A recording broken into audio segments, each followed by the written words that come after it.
Bismillahirrahmanirrahim. Assalamu alaikum. I hope you must be doing good inshallah. It's me Anjum Akil at your own channel English Lounge with Anjum. आज की video में हम बात करेंगे about basic terms of translation studies, यानी translation क्या है, फिर इसमें जो टर्म्स यूज़ की जाती हैं source text and target text, इनके बारे में हम बात करेंगे। दैन टाइप्स ऑफ ट्रांसलेशन के बारे में हम बात करेंगे। सबसे पहले हम देख लेते हैं that what is translation. Translation Latin ज़बान का वर्ड है। ट्रांसलेशन बेसिकली एक प्रोसेस है, यानी ऐसा प्रोसेस कि जिसमें हम टेक्स्ट को ट्रांसलेट कर रहे होते हैं from one language to another language. And during this process of translation हमने ग्रामर का, वोकेबलरी का, कॉन्टेक्स्ट का एंड ऑल लिंग्विस्टिक्स टूल्स का ख्याल रखना होता है इन बोथ द लैंग्वेजेस।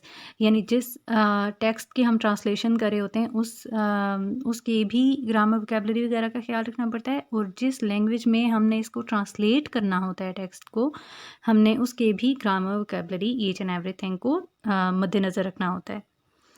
ज़रा हम डिटेल में इसकी टर्मिनोलॉजी को देखते हैं, तो फिर आपको ज़्यादा अच्छे तरीके से समझ आ जाएगी that how we can translate a text from one language to another language. Translation में कुछ टर्म्स जो हैं वो बहुत ज़्यादा यूज़ की जाती हैं, जैसे सोर्स टेक्स्ट हो गया, टारगेट टेक्स्ट हो गया। तो वन बाय वन हम इन टर्म्स को भी देख लेते हैं। सबसे पहले है सोर्स टेक्स्ट। आप फ़र्ज़ करें कि आप एक ट्रांसलेटर हैं, आपको एक टेक्स्ट दिया जाता है कि आपने इस टेक्स्ट को ट्रांसलेट करना है फ्रॉम इंग्लिश टू उर्दू। आपके पास एक पैराग्राफ आ गया इंग्लिश में, तो वो जो पैराग्राफ है वो आपके पास सोर्स टेक्स्ट होगा, यानी जिसको आपने ट्रांसलेट करना होगा।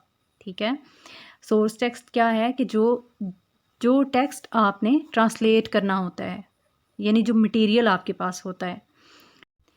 अब अगर आप उस पैराग्राफ को जो इंग्लिश में है आपने उसको ट्रांसलेट करना है इन उर्दू, आपने उसको ट्रांसलेट कर लिया उर्दू में, तो जो उर्दू में पैराग्राफ आपके पास एज अ रिज़ल्ट आया है, as a result of translation वो जो पैराग्राफ आया है वो टारगेट टेक्स्ट होगा।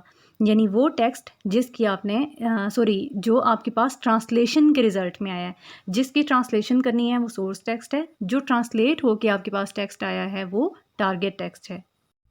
Now we will discuss types of translation. सबसे पहली टाइप हमारे पास ट्रांसलेशन की जो आ जाती है वो है इंट्रालिंगुअल ट्रांसलेशन। इंट्रालिंगुअल ट्रांसलेशन जो होती है वो रीवर्डिंग या रीफ्रेजिंग को कहते हैं, या ट्रांसलेशन हम कह लें कि इन द सेम लैंग्वेज, उसी लैंग्वेज में। यानी आपके पास अगर एक पैराग्राफ है इंग्लिश में, आपने उसको इंग्लिश में ही ट्रांसलेट करना है फॉर एनी स्पेसिफिक पर्पज़।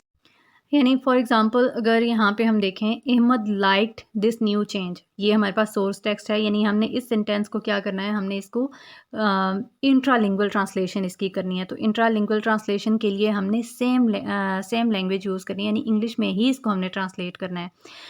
तो हमने इसको इस तरह से ट्रांसलेट किया कि Ahmad loved the change in environment and many other things there. तो इंट्रालिंगुअल ट्रांसलेशन में आप पे डिपेंड करता है कि आप दो सेंटेंस को मर्ज करके एक सेंटेंस में एक्सप्लेन कर देते हैं, या फिर आपने दो सेंटेंसेस हैं तो उसको एक्सप्लेन करने के लिए या उसको समझाने के लिए या फर्दर जो है वो डिलीवर करने के लिए आपने 2 से 4 सेंटेंसेस, 6 सेंटेंसेस बना दिए, या उनका कंपाउंड सेंटेंस बना के आपने उसको ट्रांसलेट किया। बस आपने ये करना है कि आपने सेंस चेंज नहीं करना। इसमें आपने टेंसेस का बड़ा ख्याल रखना होता है, लाइक आपने पास्ट, प्रेजेंट, फ्यूचर का बड़ा ख्याल रखना होता है। अगर तो सेंटेंस आपके पास फ्यूचर में है तो आपने जब उसकी ट्रांसलेशन करनी है तो उसको आपने फ्यूचर में ही रखना है। अगर वो पास्ट में है तो आप उसको पास्ट में ही रखेंगे, अगर वो प्रेजेंट में है तो आपने उस सेंटेंस की ट्रांसलेशन प्रेजेंट में ही करनी है। But it's totally up to you कि आप उसको मर्ज करते हैं या आप उसको बहुत ज़्यादा और फैला के जो है वो लिखते हैं, या किस तरह से आप उसको मज़ीद एक्सप्लेन करते हैं। सेकंड टाइप जो हमारे पास आ जाती है ट्रांसलेशन की वो है इंटरलिंगुअल ट्रांसलेशन। नॉर्मली हमारे माइंड में यही होता है कि ट्रांसलेशन बस इसी को कहते हैं कि जो ट्रांसलेशन है from one language to another language.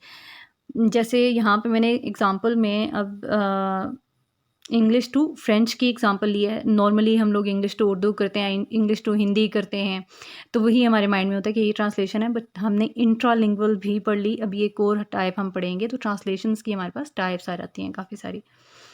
यहाँ पे हमारे पास एग्जांपल है जी, सोर्स टेक्स्ट में हमारे पास आ गया you are watching video. Source text means कि इस टेक्स्ट की हमने ट्रांसलेशन करनी है, तो ट्रांसलेशन मैंने की। टारगेट टेक्स्ट यानी मेरे पास जो आ गया वो है वो गगागदिला वीडियो।